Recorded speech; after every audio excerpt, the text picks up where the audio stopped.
ఈరోజు తెలుగుదేశం పార్టీ కుటుంబ సభ్యులందరి తరఫున యావత్ రాష్ట్ర ప్రజలందరి తరఫున కూడా తెలుగుదేశం పార్టీ జాతీయ ప్రధాన కార్యదర్శి యువగల రథ సారథి నారా లోకేష్ గారికి హృదయపూర్వక జన్మదిన శుభాకాంక్షలు తెలియజేస్తున్నాను.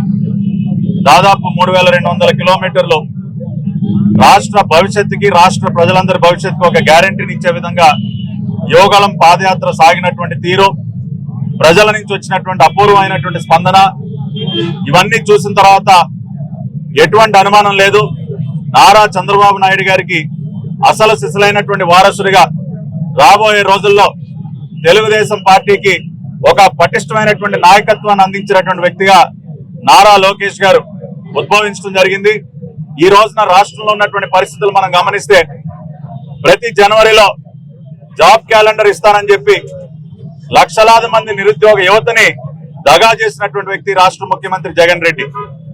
అటువంటి దగాకోర ముఖ్యమంత్రిని అతనికి ఉన్నటువంటి ఈ ముఖ్యమంత్రి అనే ఉద్యోగం నుంచి పీకేయడానికి రాష్ట్రంలో ఉన్నటువంటి యువత అంతా కూడా సంసిద్ధంగా ఉన్నారు.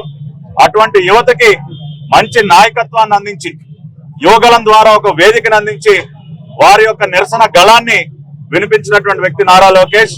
మరొక్కసారి వారికి హృదయపూర్వక జన్మదిన శుభాకాంక్షలు తెలియజేస్తున్నాను.